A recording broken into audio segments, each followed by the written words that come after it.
So I'm Walter Peters. I'm the author of an upcoming book called Naked Forex, and my co-author is Alex Necritin from Trader's Choice FX. And what I like to do is talk about naked trading. So what I'd like to do is talk about trading without indicators. And that's what we usually talk about during this session for some of you that have been here before. My charts are extremely simple looking. And when is the book out? Asks Boyke. The book should be out the end of the year. They're saying November. It could be December, but probably in a couple of months. So what I found, folks, is since I went to very simple trading systems, what's happened is I've become more successful, and I've been trading professionally now for about 6 years. And so what I'll show you today is something really cool. No naked picks, unfortunately, no. But what I would like to show you is, I think if you were here last time, we would have talked about the pound Aussie. And what I said was, I thought it was in this interesting sort of consolidation zone. And rather, doing sort of the normal thing, which is let's wait for it to break out of this box and then sell it or buy it, depending on where it goes. I said it might be good to do a last kiss type trade. So what I like to do on my charts is I'll draw my support and resistance zones on the chart, like I've done here on the pound Aussie. On this is a 4-hour pound Aussie chart. I'll draw these consolidation zones on the chart, and I'll wait for price to bounce off of these zones and print some really nice patterns, and just go off of that. So what we did get after that pound Aussie chart that I threw up here, if you look back and see what we were talking about, it's exactly what we were looking at last time around. And I'll show you right here. Boom. That, my friends, is exactly what we were hoping for, which is a last kiss. What is a last kiss?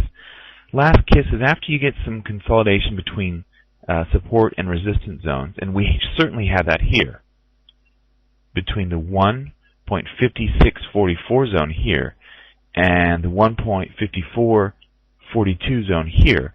Price, you can see, was caught here between 25th of March and basically 20th of April.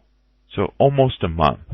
It did have a brief move outside this zone here, but that was a losing breakout, or what I like to call it fake out from this area. It was early on, but we may have had the box drawn back here.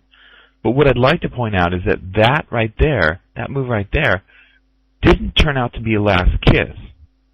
And the same with some of these other fake outs, like this one here, this fake out here on the 11th of April. That wasn't the last kiss. And also this move right here also didn't have a last kiss. So what are the different characteristics between those fake outs and this actual breakout right here? Well, I'm glad you asked. I'd like to show you. What we have here is we see prices falling outside the box, come down to our next zone, actually briefly made it outside of that zone, and then came back up here and touched the edge of the box there. So, what does that mean? What do we get here? Well, what we get here is a nice bearish looking bar on the edge of this box here. And what we do is we wait for price to move lower than the low of that bar to confirm that it is indeed a last kiss on the edge of the box. It could have just as easily have broken out to the upside and came back down and kissed the edge of the box on the way back up. But instead here what we had is a last kiss on the breakout on the way down. So what I do in this case is I put my sell stop right below the low of this bar here. Let me zoom in so everyone can see. And I'll make this a different color so it's a little bit red, maybe good. And we'll do a solid line. So I'll put a sell stop right here below the low of this last kiss bar. And if it trades lower than the low here, then that's a valid trade. You can see here it took 2 4-hour bars for it to trigger. It triggered here, and then we see another sort of bearish bar here, sort of messed around for a few days actually, before coming back up and almost kissing it again, and then it really fell. And now we're kind of in a bit of a retrace, aren't we? Back up to the 1.5325. Now, what do we do with our stop in this situation? For these trades, what I like to do is move my stop to the middle of the box, which is right about here. So you essentially have about 164 pips of risk. Where would I like to target? I would certainly like to target down here at 151.41. So that's a nice spot to target. That's a spot that I would certainly be interested in looking at. Now, at this stage, we haven't hit that target yet, and I'd probably just be waiting on this trade if I were still in this trade. That's what I would be doing. So basically, I just wanted to point out that instead of chasing these breakouts, what we can do is we can wait for confirmation, and it works. It's something that can work. It works for me. It works for a lot of the traders that I know. So it's one way of adopting an approach to a breakout strategy. You're essentially just waiting for confirmation. And that's what we had here on this one. So let's look at another chart. Is there any chart that someone would like to look at that we can take a look at it if you have a particular pair that you'd like to look at? The Euro 15-minute. Okay, let's do that. Let's do the Euro 15-minute. All right, Euro 15-minute. Sound should be okay, folks. Is this? Yeah. Fine. All right, let's go. So the first step is to draw our zones. We're going to do that here. The second step is to wait. And the reason why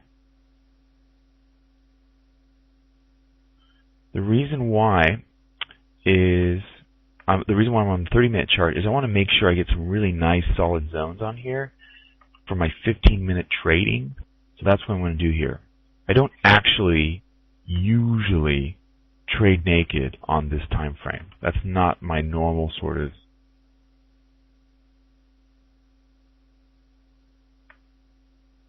way to go here. I think we have some pretty good zones here. What I'm looking for are those spots where we have both the support and resistance. Okay, here you go. So I'd say right now on this pair we'd be looking at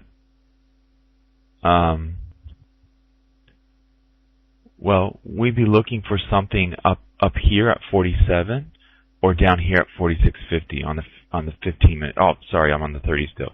I'll go back down to the 15-minute chart because that's what we were looking at, right?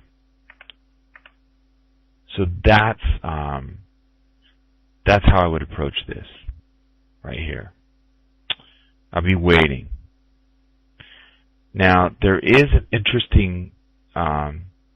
There is a couple of really interesting bars here that we've seen. The first is the Kangaroo Tail here. That's a very interesting one. And there's actually a couple on the other side as well. There's a sell, a bearish Kangaroo Tail here, and there's another one you can probably see right here. So as far as this pair, I would say obviously it's tightening up. Obviously something's going to happen here. If I were trading this pair, I'd be waiting for it to come down to 46.50 to buy it. If it gave us a Kangaroo Tail like this one, and then up here. Mike is asking about the support and resistance zones. He's wondering if perhaps we should have drawn them on the 4-hour and the daily, and then gone down to the 15-minute chart. And that's a great question, Mike. I think that with a lower time frame like the 15-minute chart, I just stick to my rules, which are I basically go one time frame higher to draw my zones in. So that's basically what I would do. Yeah, you can do that, Mike. The only problem with that is if you're trading the 15-minute charts, what will happen is you'll be waiting forever to get a touch. So that's why, and you're right, Mike. I think your instinct is right. When you're using these lower time frames, when you're trading the lower time frames, you really need to have some solid support and resistance. Golfer asks, do you draw on the body of the candle or the wicks? Actually, it doesn't really matter. I just look for those places where we see a lot of touches. And the easiest way to do that, golfer, is to go to a line chart and draw it in like that. In this case, what happened is we had some touches here, and mostly wicks. But it really doesn't matter. As long as it's going there and reversing on both sides, then it's considered a zone. The obvious exception to that would be in the case of a pair like the Aussie dollar or the Swissy, where it's gone really low and it hasn't been there before. Then you would draw it at an extreme low or an extreme high, like in the case of the Aussie dollar. I think FX Street usually records these, Nicky No Pips. So let's talk about the Kangaroo Tail, shall we? You can use these on any time zone. I like the daily ones, really. But the Kangaroo Tail has a few, and if you ever, the rules are free to everyone. Kangaroo Tail works like this. There's an open and a close down near the low of the bar for a bearish Kangaroo Tail. The open and the close are inside the range of the previous bar. It's on a support and resistance zone. And we like to see a nice long tail. And the very best ones will have some room to the left. So on this Kangaroo Tail here, you can see we have room on this tail to the left. And that much of the tail has some room. We'd like to see a little bit more. Same sort of deal with the next Kangaroo Tail we see here on this pair. This one right here has a little bit of room to the left, which is good. What's room? Room to the left is just that the bar has printed in an area where the market has not printed recently. Actually, this next Kangaroo Tail doesn't have that much room. What about, so that's what a Kangaroo Tail looks like. This bar right here doesn't actually look much like a Kangaroo Tail. Oh, sorry, I'm on the 30-minute chart. So these are our two Kangaroo Tails here on the 15-minute chart. This one here and this one here. And if we go down here, you can see another really nice one. In fact, this one's nicer in some ways. Why is that? Because, let me show you the room too. I just draw the shape to highlight the room to the left rule right here. See that? And we'd have to go all the way back to this bar to see where our Kangaroo Tail printed, where other bars have recently printed. I have a question here about taking a buy and a sell on the same pair. You can certainly do that if you're looking at different time frames. That makes sense. Michael asked, why do they have to have the open and the close inside the range of the previous bar? Michael, that's a great question. You're basically, I'll show you actually, Michael. You're basically trying to avoid the real losers by using that rule. So what you'll see is that you'll get some Kangaroo Tails sometimes, and they're sort of like falling off the cliff. And if they've really peeled away from recent price action, what that often means is you're going to sort of you're trying to catch a falling knife. And that's why that rule's in place. It's a really good question though, Michael. Let's see if we can back it up here. And actually, if you look at Michael, if you look at the daily on the euro, I think here, let's zoom in on this one, and I'm going to delete the arrows here, so it's delete some of this stuff. But here, let me zoom in again.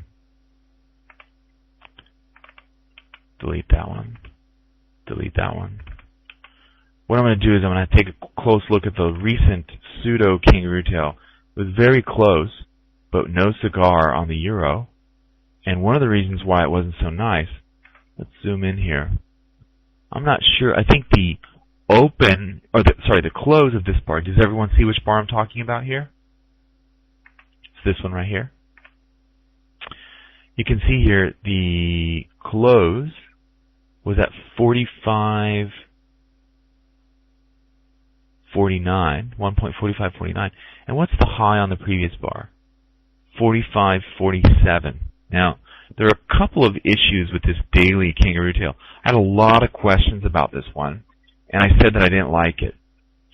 One, the previous bar is a nice long bullish bar. Oh, besides the obvious, right? The obvious is that the euro is in a I wouldn't even call it an uptrend. It's more of an up tear. So besides that, let's just put that aside for a second and look at this Kangaroo Tail. Well, and probably get rid of some of these 30-minute support and resistance zones. But basically, based on what we see here, the close isn't inside the previous bar. The previous bar is really, really, really bullish too. That's bad, right? So, what we'd like to see if we were going to trade this is we'd like to see the very next bar trade lower than the low, which would be right around here, right there. I'll make that a solid line so that it's easier to see. So that would be where our sell stop is. Our stop loss goes above the high of the Kangaroo Tail. We want to see it triggered on the very next bar. You can see the next day it didn't do that. We didn't have a whole lot of activity on this pair because of the holidays and that sort of thing.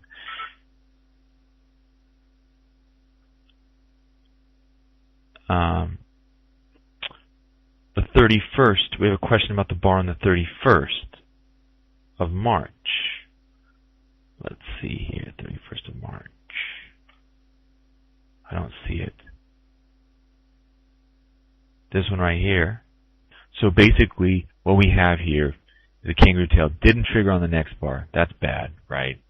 Also, the other interesting thing about this one, and you'll often see this, and I'm really glad this question came up, you'll often see this with those situations where the Kangaroo Tail is, the open and the close are not inside the previous bar. So just to recap, our stop loss would have been here, right? And our sell stop would have been here. Probably would have targeted down here at first, which is the first zone, which is where all these bar lows sort of are right here. See that zone right there? It's a really clear area. So just to recap here, what you often see happen with these types of Kangaroo Tails when they don't quite make the grade is that they'll hang off the edge of the support and resistance zone. Our support and resistance zone is drawn here at 1.4492. Let me delete all this other stuff to get it out of the way. We can concentrate on what's important, which are the following lines. This is our first target at 44, even. This, which is the support and resistance zone at 44.92. And you can see how the Kangaroo Tail is sort of on the edge of this area. You see the exact same sort of bars on pairs like the dollar Swissy or the loonie, the Canadian dollar.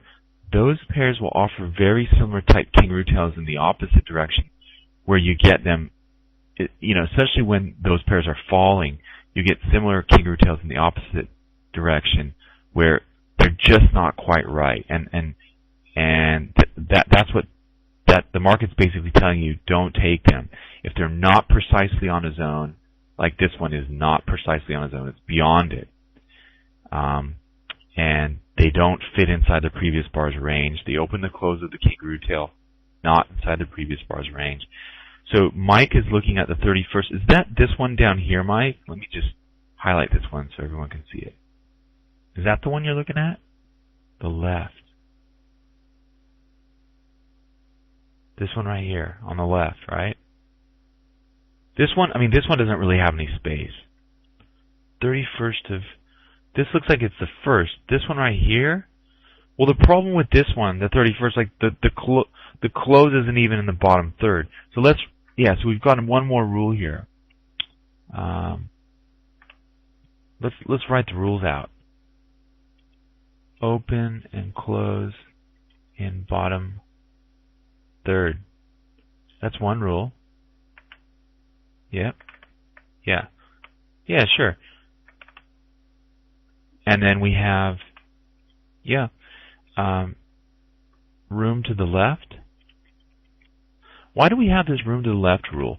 People ask this question often, and the basic idea is that we want to make sure that if we're calling a reversal in the market, we never really know when we're looking at a reversal in the market. But if we have room to the left, we know that a lot of those swing lows and swing highs in the market have a lot of room to the left. So we're using it as a proxy. We're using it as an indicator that perhaps we have captured a swing in the market. That's why we look for room to the left. Yeah, it's not valid, golfer. You're asking about the previous one? It's not valid because of a couple of reasons. One, the close was outside the previous bar's range. So it didn't fit that one, right? And it missed it by a few pips. But that turned out to be quite critical. See, I'm looking here at the close on my chart. It says 1.4549, and the high on the previous bar, 1.4547. So it actually missed it by 2 pips. The other thing that was kind of obvious was that the bar itself was outside of the zone. And it's a very subtle difference. But if your kangaroo tail is not on the zone and the tail penetrating the zone, then what you often see is this, a trend continuation type pattern, which is exactly what we had. And obviously we like to see, the other rules, we like to see it trigger on the very next bar. Our stop goes on the other side of the tail, and our sell stop goes below the low. We have the opposite situation for a buy kangaroo tail. Golfer is asking about the 15-minute chart. Let's go back to the 15-minute chart and see what you're looking at, golfer. Let's take a look here. Was that this one right here? The first kangaroo tail here, which I'm not sure that we had it. I'm not sure that we had this identified. I'm not sure that this zone was identified at this stage, but let's just assume that it was. If this zone was identified here, it wasn't valid because the next bar didn't trigger it. It didn't trade lower. Does everyone see what he's talking about? You're absolutely right. Some of the people I know who trade these, golfer, will actually give it more patience than I do. They have more patience than I do. If it doesn't trade on the very next bar, then I won't take it. So that's why I like the other one better. The second one did trade lower on the very next bar. See how the next one did trigger it? Yeah. The first one did not. Some people will give it more time, but I don't like that. Also, same thing with this one down here. This one did not trigger higher on the very next bar, so that's a no-go as well for me. I wait 1 bar and 1 bar only. Yep. Okay, any other charts? Boyke says, do you ever bend your rules for a few pips? What I am most likely to do, Boyke, that's a really good question. What I think can work is if you have a kangaroo tail like the one we just looked at on the euro. If you have a kangaroo tail like that, one thing you can do, which I've tested, and I like to test all these things, one thing you might that I've done in the past is I've said, if the previous bar has a really small range, so it's a sort of a tiny bar, and my Kangaroo Tail doesn't have the open and the close inside that previous bar, then I'm willing to overlook it. Because often, the only reason why it's not inside that previous bar was because the previous bar was so tiny. And that's my only bend the rule type thing. How about the current bar on the 15-minute chart? Are you talking about the Euro pip finder? Because I don't see a Kangaroo Tail on the 15-minute chart. No, not. I wouldn't say that the current one is. First of all, it hasn't printed. Second of all, it's not on our zone, which is down here. And the open, it looks like it's going to be in about the middle of the bar. It could do a Kangaroo Tail, but it'd have to fall all the way down here and then come all the way back up and close up here, high and tight. Then it might work out. That could work out. But that would all have to happen in the next 5 minutes. Could happen. It's a possibility. Are there any other charts we should look at while we're here?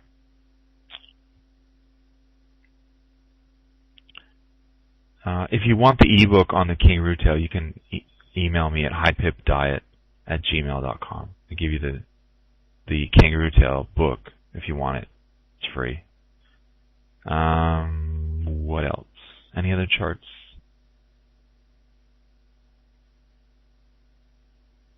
Did you trade on one on the 27th of April on the 15-minute chart? Mike, I most certainly did not. Boyke says, do you ever bend the rules if it does not reach where it should be? Are you talking about profit targets, Boyke? Mike, I certainly didn't trade that Kangaroo Tail on the 15-minute chart. I like the 4-hour and the daily chart, so I definitely didn't trade that one. No, to enter Boyke, I like to see it really line up perfectly. For entries on Kangaroo Tails, I really like to see them line up perfectly. For profit targets, however, I will move them so that if it just brushes a support and resistance zone, it'll cash out. That's where I think it's critical. highpipdiet@gmail.com for the book. highpipdiet@gmail.com. Everyone can get the book if you want it. Yours for free. All right. So, any other charts? What about pound? Pound's here.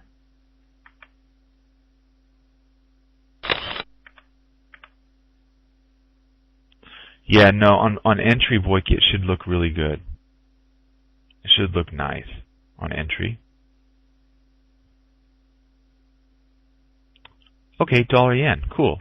Usually people are coming up with charts left, right, and center, but dollar yen, we can do that one, sure. Wow, cool. How cool is that? Okay, so let me just zoom out here on the weekly, and I'm going to draw my zones in on the dollar yen. That's how this is going to work. Then we'll go daily. Okay, that's probably going to be okay for that. Now, let's go daily and draw in the zones there. We're going to have one in the middle here, and again, I mentioned this before, but it's super cool to use the line chart to find your zones. See how I'm capturing the bends in the chart here? That's what I'm trying to do with the line chart. Just find those. This is probably going to be enough for us right here. Okay. So there we go. This is the yen on the daily chart. I think this is pretty good where our zones are here. I don't know what the NR4 is. Sorry, Michael. But I'm glad to hear that you're doing well with your testing. Yeah. Okay, so if I were looking at this chart on the dollar yen, and I would wait for the daily close. This is how I would work with this one. I would wait for the daily close Okay, on this pair. Narrow range day. Okay, cool. Yeah. Okay, so this is how I would do this one. If I were playing the dollar yen, if today closed about like where it is right now, and I know, we've got some ways to go here, but what do we got? Like 6 hours and 6 hours and 15 minutes. But basically, this is what I would do, folks. I would say, all right, we've got what's called a bullish big shadow, which is also what some people call an engulfing bar. And it's right here on our zone at 81.53 on the dollar yen. What I would like to see tomorrow, if let's just say this bar closes where it is right here. So the high is at 82.51. Tomorrow I'd want to see the dollar yen trade at 82.57, 6 pips higher. And from there, I would take a buy trade. I would target this zone up here at 83.60, and then put my stop loss down below the low there, which is at 81.25. So maybe a stop at 81.20, something like that. After, let's say it goes to this first target and cashes out there, after that happens, I would look to take profit up here at 84.30. So that's how I would approach that one. And I'm glad you asked, Joe, on the dollar yen. I actually think that's a pretty nice looking setup. If it actually closed where it is right here, boy, that would be a nice setup. The only weird thing about this bullish big shadow, and it's very similar to our Kangaroo Tail, we like to see room to the left. The 2-bar formation, where the current bar completely engulfs the prior bar on our big shadow formation. But what's going to happen on this one, it looks like, it will actually engulf not only the previous bar, but the bar before that, the bar before that, and the bar before that. or nearly the next one too. Which means it's a bullish big shadow on steroids. We also like to see the big shadow bar actually close near the extreme. So in this case, up near the high. And we like to see the bullish big shadow have the largest range we've seen in quite some time. So that's that one. I hope that's helpful, Joe. Our last chart, we'll look at the pound yen. That will be our last one here. Because I don't want to, if someone else is up, I don't want to steal their time. Yeah, no worries, Joe. That was a nice one. So here's our euro. Would range bars show the zones better? Yeah, I kind of like range bars, Pip Finder. You're talking about like these, right? These ones? Yeah, I prefer them, but it's just so many people like candlesticks, so that's the only reason I have candlesticks on here. And what we also see on our zones, folks, is that historically, price has a memory, so it should show up later on as we go back. In fact, check out this one. This is interesting. Look how we had this really crazy touchdown here in 2008. And look, so we have that, established that zone there. And then look at what happened recently on the pseudo Kangaroo Tail on our weekly here on the pound yen. It stopped right there, same spot. So it's really cool when that happens. Let's look at the daily now, and I'll finish up with the zones. So yeah, I'd say that's about it for the. You can also set Pip Finder says you can also set a number of pips per bar, like 35 pips before a new bar print. Yeah, that's cool. So here's our pound yen, folks. I don't really have anything good to say about it at the moment, other than it's really cool that it's taking off like that. I do actually have. So, yeah, it gets rid of the spikes. That's a good point, Pitfinder. I like that idea. So on this one, we'd be waiting for it to come down to 132.61 or 139.34 and printing a bearish big shadow up here, a bullish Kangaroo Tail, something like that. I would say that where it is right now is kind of what I would call it sort of bounced off of what I would call a minor zone on this chart. I don't think it's what I would call a daily support and resistance zone, It's more of a minor one, and let me show you what I mean. If you go to the 4-hour chart, let's zoom in a bit actually first. This will be my last. I have not tried Heikin Aishi Boiki. People ask me that though. Maybe I should try them. Maybe I'm missing out. I find the regular bars work okay. See how we have these bars over here and all the highs are right there? Well, you've got the same thing over here recently. And it's kind of right here. So it's a similar sort of a touch. And I would say that, this double bottom here, what appears to be a double bottom touch right here, was more off of a minor zone. And actually, you could even draw one here. You could even draw one right here. So you got all these touches in this area, one here, one here, one here. So it's not that surprising that we've seen this occur right here, right? So there you go. Chelsea, I probably don't have time to look at the pound Swissy. I'll do it really quickly here. Really quick, we'll take a look at that one. This will be the last chart. This is the pound Swissy. This is the daily pound Swissy. Favorite chart, the daily chart. And take a look here. Oh, that's a good chart. Chelsea, what we have here. Yeah, my homework is to try the Heikin Aishi. Thanks, Boiki. This is a brilliant big shadow if it closes like this, Chelsea. And why is that? It has all of our rules, doesn't it? It certainly applies. First of all, it's on a zone right here. Well-established zone, by the way. Right here. And then we also have another touch going back to here in December of last year. So there we have that. We have the recent touch there in March, and then we have this one.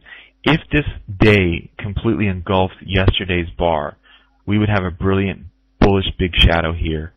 We would look for it to trade higher than the high today, whatever that is. But a couple of things need to happen. It needs to close up near the high, and it needs to, basically stay like it is right now, or even trade higher and close higher. If this bar closed where it was right now, that would be a brilliant bullish big shadow. Look how it has space to the left here. See how the 2-bar formation, again, all this is in the ebook if you want it, but see how the 2-bar formation right there has room to the left? That's brilliant. That is a great bullish big shadow. Chelsea, I am glad that you pointed that out. Thank you so much, folks. And thank you to Trader's Choice FX for this webinar. Thanks, everybody. I hope you have a great weekend, a great trading week, and I hope to see you at the next one. Apologies for the internet. We never know how things are going to work out in Queensland. Thank you very much, Linda. Take care, everybody. Thanks a lot. Thanks, Vicky. Thank you very much. Okay, bye, everyone. Talk to you soon. Bye.